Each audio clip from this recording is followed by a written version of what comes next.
Matthew ଅଧ୍ୟାୟ 24। ମନ୍ଦିର ଧ୍ୱଂସ ବିଷୟର ସୂଚନା। ଯୀଶୁ ମନ୍ଦିରରୁ ବାହାରି ଚାଲି ଯାଉଥିବା ସମୟରେ ତାହାଙ୍କର ଶିଷ୍ୟମାନେ ତାହାଙ୍କୁ ମନ୍ଦିରର ପ୍ରାସାଦ ସମୂହ ଦେଖାଇବା ପାଇଁ ତାହାଙ୍କ ନିକଟକୁ ଆସିଲେ। କିନ୍ତୁ ସେ ସେମାନଙ୍କୁ କହିଲେ, ତୁମ୍ଭେମାନେ କ'ଣ ଏହି ସମସ୍ତ ଦେଖୁନାହଁ?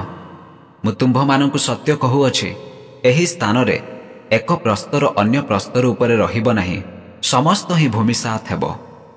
ଯୁଗ ଶେଷର ଲକ୍ଷଣ।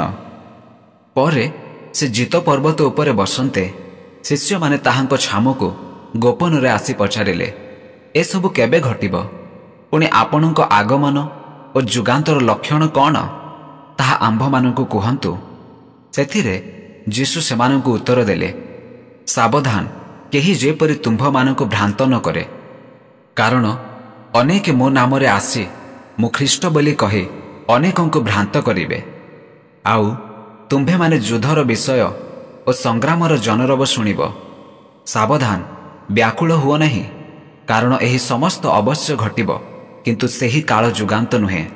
କାରଣ ଜାତି ବିପକ୍ଷରେ ଜାତି ଓ ରାଜ୍ୟ ବିପକ୍ଷରେ ରାଜ୍ୟ ଉଠିବ। ପୁଣି ସ୍ଥାନେ ସ୍ଥାନେ ଦୁର୍ଭିକ୍ଷ ଓ ଭୂମିକମ୍ପ ହେବ, କିନ୍ତୁ ଏହି ସମସ୍ତ ପ୍ରସବ ବେଦନାର ଆରମ୍ଭ ମାତ୍ର। ସେହି ସମୟରେ ଲୋକେ ତୁମ୍ଭମାନଙ୍କୁ କଷ୍ଟ ଭୋଗିବା ପାଇଁ ସମର୍ପଣ କରିବେ ଓ ତୁମ୍ଭମାନଙ୍କୁ ବଧ କରିବେ, ଆଉ ମୋହର ନାମ ସକାଶେ ତୁମ୍ଭେମାନେ ସମସ୍ତ ଜାତିଙ୍କ ଦ୍ୱାରା ଘୃଣିତ ହେବ।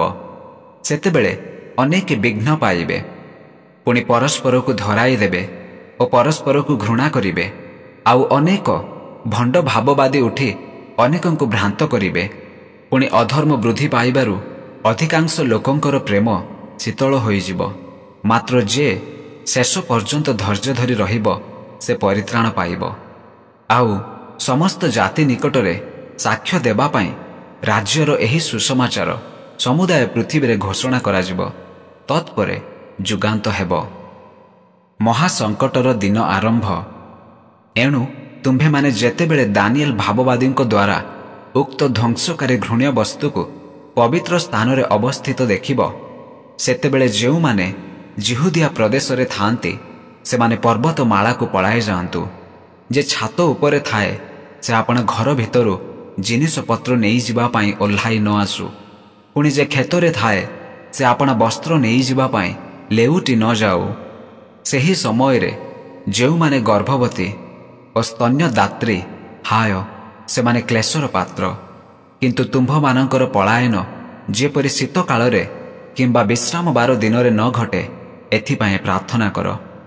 କାରଣ ସେତେବେଳେ ଏପରି ମହାକ୍ଲେଶ ଘଟିବ ଯେ ଜଗତର ଆରମ୍ଭରୁ ଆଜି ପର୍ଯ୍ୟନ୍ତ ଘଟି ନାହିଁ, ପୁଣି କେବେ ହେଁ ଘଟିବ ନାହିଁ। ଆଉ ସେହି ସମୟ ଯେବେ ଊଣା କରାଯାଇ ନଥାନ୍ତା, ତେବେ କୌଣସି ମନୁଷ୍ୟ ପରିତ୍ରାଣ ପାଆନ୍ତା ନାହିଁ। ମାତ୍ର ମନୋନୀତ ଲୋକଙ୍କ ସକାଶେ ସେହି ସମୟ ଊଣା କରାଯିବ। ସେତେବେଳେ ଦେଖ, ଖ୍ରୀଷ୍ଟ ଏଠାରେ କିମ୍ବା ସେଠାରେ। କେହି ଯେବେ ତୁମ୍ଭମାନଙ୍କୁ ଏପରି କହିବ, ତେବେ ତାହା ବିଶ୍ୱାସ କର ନାହିଁ।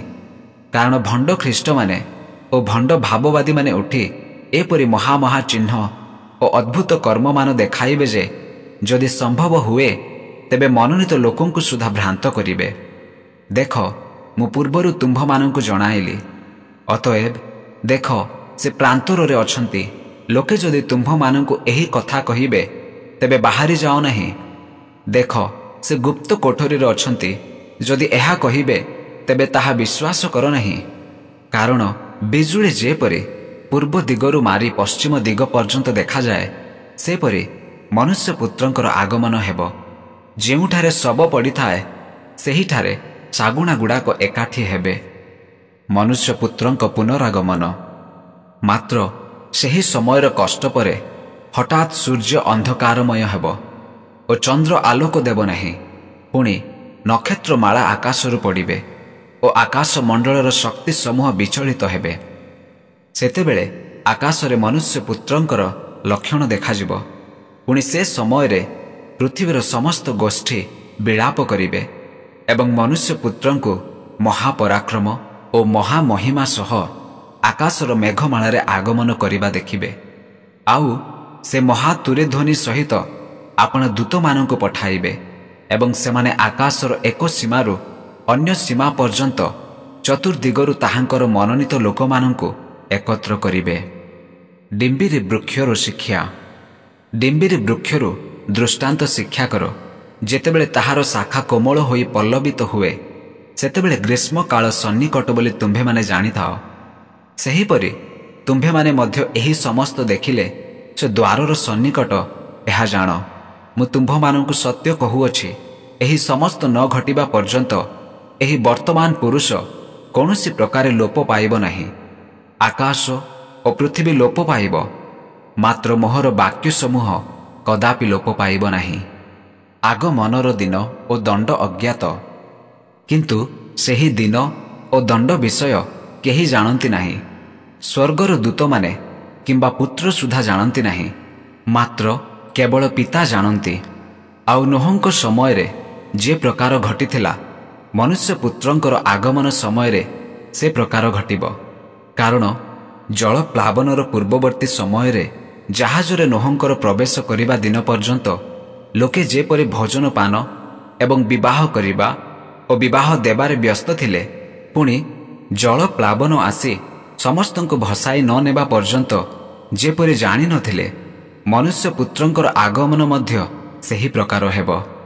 ସେତେବେଳେ 2 ଜଣ କ୍ଷେତରେ ଥିବେ, ଜଣକୁ ଗ୍ରହଣ କରାଯିବ ଓ ଅନ୍ୟ ଜଣକୁ ପରିତ୍ୟାଗ କରାଯିବ। 2 ଜଣ ସ୍ତ୍ରୀ ଚକି ପେଷୁଥିବେ, ଜଣକୁ ଗ୍ରହଣ କରାଯିବ ଓ ଅନ୍ୟ ଜଣକୁ ପରିତ୍ୟାଗ କରାଯିବ। ଅତଏବ ଜାଗ୍ରତ ଥାଅ, କାରଣ ତୁମ୍ଭମାନଙ୍କ ପ୍ରଭୁ କେଉଁ ଦିନ ଆସିବେ ତାହା ତୁମ୍ଭେମାନେ ଜାଣ ନାହିଁ। କିନ୍ତୁ ଏହା ଜାଣିଥାଅ, କେଉଁ ପ୍ରହରରେ ଚୋର ଆସିବ, ଏହା ଗୃହକର୍ତ୍ତା ଯଦି ଜାଣନ୍ତେ, ତାହେଲେ ସେ ଜାଗ୍ରତ ଥାଇ ଆପଣା ଗୃହରେ ପ୍ରବେଶ କରିବାକୁ ଦିଅନ୍ତେ ନାହିଁ। ଏଣୁ ତୁମ୍ଭେମାନେ ମଧ୍ୟ ପ୍ରସ୍ତୁତ ହୋଇଥାଅ, କାରଣ ଯେଉଁ ସମୟରେ ତୁମ୍ଭେମାନେ ମନେ କରୁନଥିବ, ସେହି ସମୟରେ ମନୁଷ୍ୟପୁତ୍ର ଆସିବେ। ବିଶ୍ୱସ୍ତ ଏବଂ ଦୁଷ୍ଟ ଦାସ। ତେବେ ପ୍ରଭୁ ଆପଣା ପରିଜନମାନଙ୍କୁ ଯଥା ସମୟରେ ପ୍ରାପ୍ୟ ଦେବା ନିମନ୍ତେ ଯାହାକୁ ସେମାନଙ୍କ ଉପରେ ନିଯୁକ୍ତ କଲେ, ଏପରି ବିଶ୍ୱସ୍ତ ଓ ବୁଦ୍ଧିମାନ ଦାସ କିଏ? ପ୍ରଭୁ ଆସି ଆପଣାର ଯେଉଁ ଦାସକୁ ସେ ପ୍ରକାର କରୁଥିବା ଦେଖିବେ, ସେ ଧନ୍ୟ।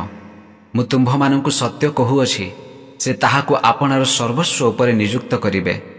କିନ୍ତୁ ଯଦି ସେହି ଦୁଷ୍ଟ ଦାସ ମୋହର ପ୍ରଭୁଙ୍କ ଆସିବାର ବିଳମ୍ବ ଅଛି ବୋଲି ମନେ ମନେ କହି ଆପଣା ସହଦାସମାନଙ୍କୁ ପ୍ରହାର କରିବାକୁ ଲାଗେ ଆଉ ମଦୁଆମାନଙ୍କ ସହିତ ଭୋଜନ ପାନ କରେ, ତାହାହେଲେ ଯେଉଁ ଦିନ ସେ ଅପେକ୍ଷା କରୁନଥିବ ଓ ଯେଉଁ ସମୟ ସେ ଜାଣିନଥିବ, ସେହି ଦିନ ଓ ସେହି ସମୟରେ ତାହାର ପ୍ରଭୁ ଆସିବେ। ପୁଣି ସେ ତାହାକୁ 2 ଖଣ୍ଡ କରି କପଟୀମାନଙ୍କ ସହିତ ତାହାର ଅଂଶ ନିରୂପଣ କରିବେ। ସେଠାରେ ରୋଦନ ଓ ଦନ୍ତର କିଡ଼ିମିଡ଼ି ହେବ।